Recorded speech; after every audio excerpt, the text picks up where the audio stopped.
दोस्तों, आज की कहानी बहुत ही ज्ञानवर्धक है, इसीलिए सभी से यह निवेदन है कि इस कहानी को पूरा अंत तक ध्यान से सुनिएगा, जिसे जान करके आप ये जानेंगे कि कम उम्र में ही बुढ़ापा क्यों आते हैं। जैसे कि दोस्तों, सभी लोग जानते थे कि महात्मा बुद्ध एक राजा थे, लेकिन उन्होंने सब कुछ त्याग के एक सन्यासी का रूप ले लिया। तो इसीलिए उन्हें सब पता है कि हमें क्या खाना चाहिए, हमें कैसी दिनचर्या अपनाना चाहिए। तो दोस्तों, आज हम महात्मा बुद्ध के वो 12 महत्वपूर्ण नियम, यानी कि एक और से कह लो कि हम उनके पूरे जीवन के सार हम जानने वाले हैं। दोस्तों, इसीलिए सभी से निवेदन है, सभी से गुजारिश है कि पूरी कहानी को ध्यान से जरूर सुने और उस 12 बातों को सुन करके अपने जीवन में उतार लीजिए। मैं आपको गारंटी देता हूँ कि आपको कभी बीमारी नहीं होगी और आपको कोई बुढ़ापा छू ही नहीं पाएगा। दोस्तों, इसे हम समझते हैं एक कहानी के माध्यम से। एक बार की बात है, एक राज्य में वीरसेन नाम का एक राजा था। राजा बहुत ही दयालु, बहुत दयावान और एक न्यायप्रिय राजा था। उनके 2 रानियां थी। उनके दोनों रानियां अति सुंदर, वो भी रानियां उस राजा के स्वभाव पर गई थी। वह रानियां भी बहुत ही धार्मिक प्रवृत्ति की थी। तो राजा इतने न्यायप्रिय राजा थे कि उनके प्रजा कभी दुख के सामना ही नहीं करते थे, क्योंकि राजा ने अपने मंत्रिमंडल में 9 ऐसे मंत्रियों का गठन किया था कि जिनके जिम्मे में हर एक डिपार्टमेंट बांटा गया था। तुम प्रजा का खान पान का ध्यान रखोगे, सबके मतलब अलग अलग काम बांटे गए थे। तुम्हें ये कार्य करना है, और इतना उनका सत्य हिदायत था। कोई भी अपने काम में लापरवाही पाने पर उसे मृत्यु दंड दिया जाएगा। इसलिए उनकी जो समूह में, जो उनकी मंत्रिमंडल में जो मंत्री थे, वो बहुत ईमानदारी से काम करते थे। और राजा जो है, कभी भी उसे जब न्याय करना होता था सभा में उनके साथ, तो कभी भी वो अपने न्याय नहीं करता था। वो किसी के साथ एक पक्षी न्याय नहीं करता था। वो दोनों पक्ष के एक एक पॉइंट को समझते थे। दोनों के विषयों पर, मुद्दों पर ध्यान देकर वो सही और निष्पक्ष फैसले सुनाते थे।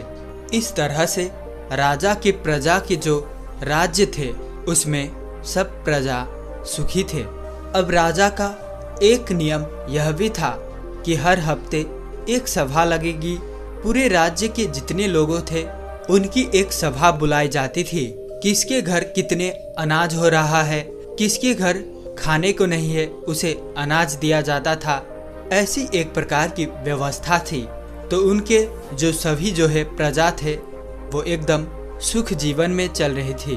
तो इसी समय से उनका राज्य आसानी से चल रहा था। सारी प्रजाएं सुखी थी, और इसी सुखी के वजह से हमेशा जो है सारी प्रजाएं राजा का गुणगान गाया करते थे। ऐसे ही एक दिन सभा चल रही थी। उसी सभा में एक किसान और उसकी पत्नी आते हैं और कहते हैं, महाराज, आज हमारे पास एक बहुत बड़ी समस्या है, कृपया आप हमें हमारी समस्या का समाधान करें। राजा बोलते हैं, क्या बात है, बताइए किसान। कहते हैं कि मेरे 2 बेटे हैं। अभी मेरे बेटे की उम्र बहुत कम है। अभी उसकी उम्र ज़्यादा से ज़्यादा 27 से 28 साल होगा, लेकिन वो देखने में ऐसा लग रहा है कि जैसे उसकी उम्र 60 साल हो। बाल झड़ते जा रहे हैं और उसके पेट निकलते जा रहा है। बड़ा आलसी है, कोई काम नहीं करता है। हमने अपने हिसाब से इधर उधर दवा कराया, लेकिन कोई फायदा हुआ नहीं। महाराज कहते हैं, ठीक है, मंत्री को आदेश देते हैं। मंत्री अपने राजवैद्य से इस किसान का बेटे का इलाज करवाया जाए। जो भी खर्चा होगा उस राज्य कोष से दिया जाए। मंत्री ऐसा ही करते हैं। उनके दोनों किसान के बेटे का इलाज राजकोष के खर्च से राजवैद्य करते हैं। काफी दिन इलाज चलने के बाद फिर वो किसान सभा में उपस्थित होते हैं और कहता है कि महाराज, कोई आराम नहीं हुआ, मेरा बेटा वैसे की वैसे ही है। राजा कहते हैं, ठीक है, हम इस पर विचार करेंगे। इस पर विचार चल ही रही थी कि उसी गांव से, उसी राज्य से 2 लोग और आते हैं। पति और पत्नी रोते हुए आते हैं और वे भी वही कहते हैं, समस्या यही होती जा रही है। फिर धीरे धीरे सभा चल ही रही थी कि ऐसे ऐसे एक एक करके पूरे गांव के आधा से ज्यादा लोग आए। राजा असमंजस में पड़ गए। उन्होंने तुरंत आपातकालीन सभा बुलाई कि सारे राजवैद्यों को बुलाया जाए, दूर दूर से राजवैद्यों को बुलाया जाए और दिखाया जाए कि आखिर ऐसी क्या समस्या है जिसकी वजह से हमारे राज्य के सभी नवयुवक बूढ़े दिखने लगे हैं। इस पर पूरा खोज करे, अनुसंधान करे। राजा का यह सख्त आदेश था। सारे मंत्रियों को जल्द से जल्द इस पर कार्रवाई किया जाए।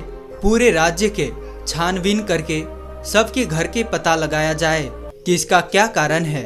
बाहर से भी वैद्य को बुलाया गया। जितने जितने प्रसिद्ध वैद्य थे सारे वैद्य को बुलाया गया और फिर एक आपातकालीन बैठक की। उस आपातकालीन बैठक में सारे राजवैद्यों से विचार विमर्श किया गया कि राजवैद्य लोग, आपके पास 10 दिन का समय है। इस 10 दिन के समय में पूरे राज्य के हर एक घर घर की बीमारी का आप पता लगाइए। ऐसी कौन सी बीमारी है, क्या चीज खाने से ये हो रही है, उसे पता लगाया जाए। जो भी राजवैद्य इस बीमारी का सही सटीक पता लगा लेगा, उस राजवैद्य को पुरस्कार के रूप में मैं एक राज्य दे दूंगा। अब सारे राजवैद्य एकदम से जुट गए, अपने पोथी पथरा किताब लेकर के, और घर घर जाके रात दिन एक करके पूरा 10 दिन छानबीन चलता रहा। फिर 11वें दिन राज की सभा लगती है। उस राजसभा में सारे राजवैद्य, पूरे राज्य के लोग इकट्ठा होते हैं। फिर राजा एक एक करके सारे राजवैद्य से पूछते हैं। सारे राजवैद्य अपने अपने विचार रखते हैं। महाराज, हमने तो बहुत छानबीन किया और छानबीन के हिसाब से औषधियाँ और उपचार भी किए, लेकिन किसी को आराम नहीं मिल रहा है। तो उसमें से एक राजवैद्य खड़ा होता है जो बहुत बुजुर्ग था। उसकी उम्र लगभग 130 से 135 साल की थी और उसने कहा, हमारा जो अपना निष्कर्ष निकला, हमारा जो अपना अनुभव है, उस अनुभव से हमें यही लगता है कि यहाँ के रहन सहन, यहाँ के खाने में कुछ दिक्कत हो रही है, जिसकी वजह से ये सब हो रहा है। लेकिन हमारे पास इसका सटीक जवाब नहीं है। राजा उस बुजुर्ग राजवैद्य की बात को सुनकर असमंजस में पड़ जाता है। 130 साल का बुजुर्ग बता रहा है तो इसका समाधान क्या होगा। कुछ देर बाद वह राजा कहता है, राजवैद्य, आप अब इसका समाधान आप ही बताएंगे, क्योंकि हम आज 1 महीने से इसके कारण हम खुद बहुत ज़्यादा चिंतित है। हमारी प्रजा परेशान होती जा रही है और हम भी देख रहे हैं, हम भी इसी सोच में परेशान होते जा रहे हैं। मेरे भी बाल झड़ने शुरू हो गए हैं। हमारे परिवार में महारानियां, राजकुमार, राजकुमारियां जो भी है, सब लोग अपनी प्रजा से परेशान है। आखिर समाधान तो बताइए। फिर वह राजवैद्य हाथ जोड़कर खड़े होते हैं और राजा से कहते हैं, राजा हमें क्षमा करिए, लेकिन हमारे पास एक उपाय जरूर है। इस समस्या का सारा समाधान एक ही आदमी के पास है। अगर उस आदमी को ढूंढ के लाया जाए तो आपकी राज्य के सारे समस्याएं खत्म हो जाएगी, सारी बीमारियां खत्म हो जाएगी। उनके अलावा इसका समाधान किसी के पास नहीं है। महाराज कहते हैं, राजवैद्य जल्दी बताइए, इस शुभ काम में देरी मत करिए। मुझे जल्दी उस महापुरुष, उस ज्ञानी का नाम बताइए, हम उन्हें अपने राज्य में आमंत्रित करेंगे। वह राजवैद्य कहता है, क्षमा करें महाराज, हमें उनका पता नहीं है कि वो कहाँ रहते हैं, लेकिन उनका किसी राज्य में उपदेश चल ही रहा होगा। कृपया आप अपने सैनिकों को सारे राज्य में भेज करके पता लगाइए कि महात्मा बुद्ध किस राज्य में है, कहाँ पर वो उपदेश दे रहे हैं। केवल उन्हीं के पास इस समस्या का समाधान है और दूसरा किसी के पास इसका समाधान नहीं है। राजा ये बात जैसे सुनते हैं राजवैद्य के मुंह से, अपने जो वो 9 उनके मंत्री थे, जो सबसे काबिल मंत्री थे, उन्होंने उनको आदेश दिया कि जल्दी से जल्दी महात्मा बुद्ध का पता लगाया जाए और उन्हें आदर सम्मान के साथ अपने राज्य में लाया जाए। ये हमारा सख्त आदेश है। इसके लिए जितने भी सेना चाहिए, जितने भी गुप्तचर चाहिए, ले लीजिए और आप पता लगाइए इस समय महात्मा गौतम बुद्ध का उपदेश किस राज्य में चल रहा है। वह जरूर आएंगे, उनका हमारा संदेश भेजिए। अगर वह नहीं आते तो आप मुझे बताइएगा, मैं खुद उनके पास चला जाऊंगा।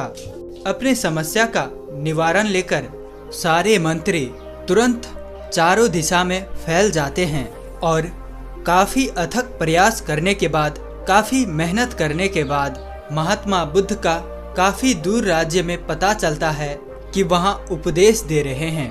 मंत्री वहां जाता है और महात्मा बुद्ध को प्रणाम करता है और कहता है, भगवान, आपको हमारे राजा ने बुलाया है। हमारे राज्य में बहुत बड़ी बीमारी आ गया है, कृपया आप हमारे साथ चलने का कृपा करें। महात्मा बुद्ध इतने दयालु, हंसमुख, उनका तो बस एक ही उपदेश था कि हमारे पूरे भारतवर्ष स्वस्थ निरोग रहे, किसी के मन में छल कपट ना हो, कभी कोई दुखी ना हो, सभी लोग हंसते रहे। जैसे ही उन्होंने सुना सैनिक के मुंह से, उन्होंने कहा, क्यों नहीं, तुरंत चलते हैं। और महात्मा बुद्ध उस मंत्री के साथ मंत्री के राज्य में आने के लिए तैयार होते हैं और उनके साथ जो उनके शिष्य थे वो भी आते हैं। महात्मा बुद्ध को राजा दरबार में स्वागत करता है, उन्हें प्रणाम करता है, उन्हें सादर आमंत्रित किया जाता है, बड़े स्वागत सम्मान किया जाता है। और फिर वह राजा महात्मा बुद्ध से कहते हैं, आप ये हमारे प्रजा, अब देख रहे हैं इतनी विशाल प्रजा है, बड़े ही हंसमुख प्रजा थी, बड़े ही सुखी प्रजा थी, लेकिन आज इनके ऊपर बहुत भारी विपत्ति आ गई। जब इनके ऊपर विपत्ति आ गई है तो मान लो हमारे ऊपर भी विपत्ति आ गई है।